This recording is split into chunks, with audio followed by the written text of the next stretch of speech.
Dear viewers, last couple of days I was working to get one very important designation, and that's a CDPE. And Jeff Firnstahl going to tell us more about what that means. The CDPE stands for Certified Distressed Property Expert, which is the fastest growing designation in the history of all real estate designations. Over 30,000 real estate people in the country have earned this designation. So I'm one of these 30,000 all over America. Could you tell us why that's important, how we can help the public? Well, you know, the whole thing is that we're suffering from an epidemic in our country called foreclosures. And with this designation, we're skilled. We've earned a skill to be able to help the people to avoid foreclosure. And that's what it's all about, helping families avoid foreclosure by taking what we call a dignified solution, and that is them selling their house short, or the term short sale comes from. The bank accepts less money than it's owed on the house. The seller transfers title from them to the new buyer, very dignified. The banks save probably 30 to 40% on average over a foreclosure. So it's a win-win for everybody. And also the seller save his credit. Well, the short sale is much easier on a seller's credit rating. The long-lasting effects of a foreclosure are far more damaging than what a short sale would ever be. As a matter of fact, we can take some people, sell their house short, and depending on their circumstances, even finance them on a new house right away the same day they do the short sale. Not all the time, but there are instances where we can.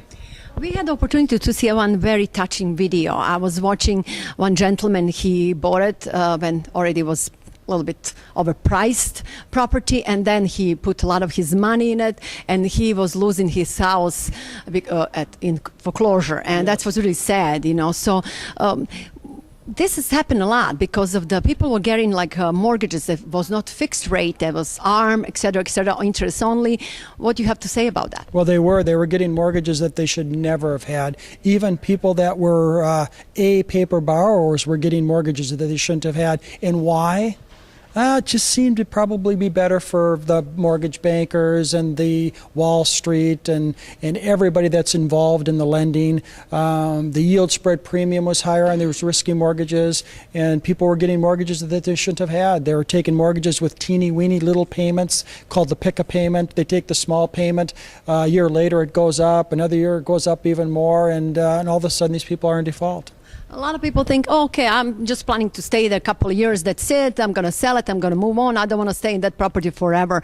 But that's happened after a couple of years, right? Well, what's happened is that's how they were sold on it. They said, you know what, why not take the small payment? Why not take the teeny, why not do the interest only? Live in it a couple of years, take your equity and move on, right? Well, see, what the problem is that the whole market crashed and there is no equity and they can't move on and they're upside down. These people are upside down the day they closed on the house. The day they closed, they were negative equity, and it's never come back, and that's the problem.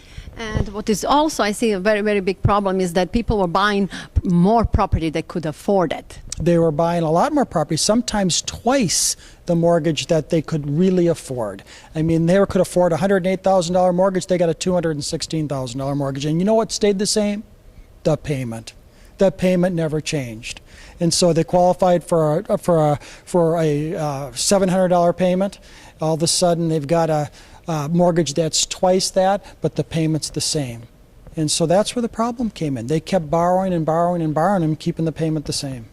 Jeff, you practice in Minnesota, right? I'm in Minnesota. That's where I'm licensed. And every single state has a little bit different law regarding foreclosure.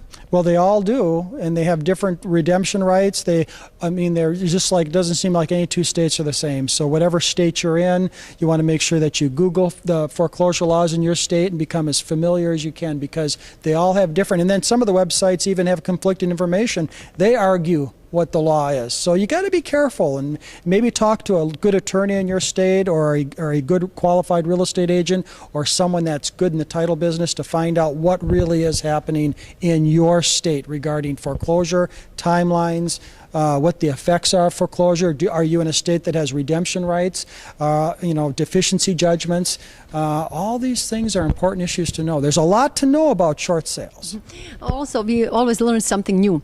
This designation is very important because we learn a lot of things, like HAFA change the rules all the time. Every single system program is changing all the time. We have to be up to date. You have to be up to date. I mean, I teach this class all over the country. What I taught in Charleston, South Carolina just 2 weeks ago, I've already added new stuff here today. The Dodd-Frank amendment to short sales on HAFA is a new thing that's just come up. So it's always changing. There's always new stuff. So to protect the public, we really have to be really informed as realtors, right? Well, I'm telling you something. The level of skill to be in real estate today, the bar is almost as high as you can look. It has gone that high.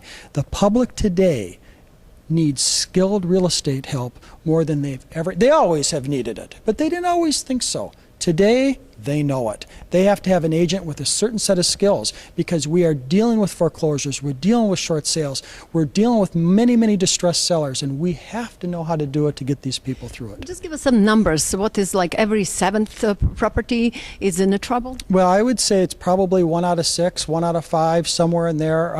Every 1 out of 5 homes is in trouble. You can go on any block in America, and you walk down that street, you're going to find 2 people that are missing their payments.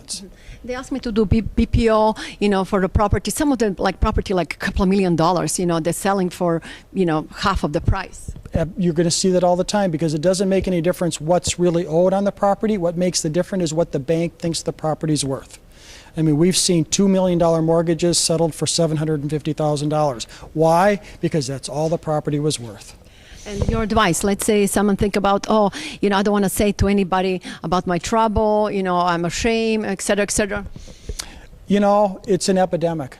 And that's another part of working short sales is to be able to give an emotional hug to your people and let them understand that this is an epidemic in our country. They aren't the only ones in it. It is 1/4 of the population seems to be going through it, and give them some comfort. Give them some comfort.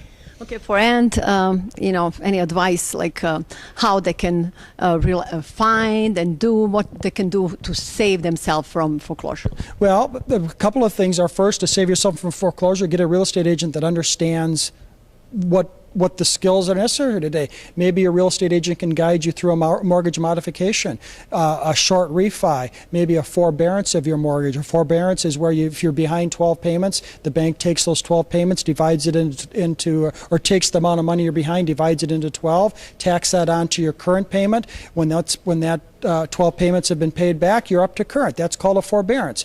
So there's mortgage modifications. There's all sorts of things that could be done if they've got the right, if they're told about it in time to get onto it.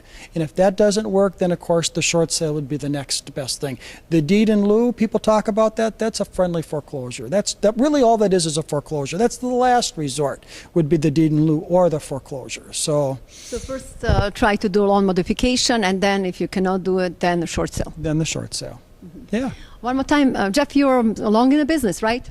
How long in the business? 36 years, almost 37 years. Mm-hmm. So long time. And a lot of different changes was happening in 36 years. A lot of up and down in market. I tell you what, I think I've seen about everything you can. I mean, over 37 years. And like I said, what we're doing now this last 3 years is totally different than anything we've seen in the past. And like, let's say about buyers, it's a great time to buy. You know what? I don't think there's ever been a better time to be a buyer. I mean, the interest rates are at an all-time low, housing prices that are an all-time low. I think for anybody that's thinking about buying a house, they just get out and do it. I don't know how you could ever improve the odds that you have right now.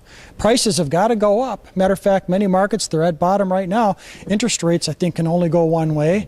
I think the time is to buy. Yeah, thank you so much for your time. Appreciate that. Sure, my pleasure. Thanks for having me. Mm-hmm. So, dear viewers, you heard, Jeff, an expert, telling you that you should really investigate a little bit more, check some websites, definitely visit HUD.org. That's a place you can start finding some more information, and also just Google some information about refines. And if you if you don't want to go public, just send an email. Let us know that you like to get more information. Have a great day, and we hope we can all avoid foreclosure. Amen.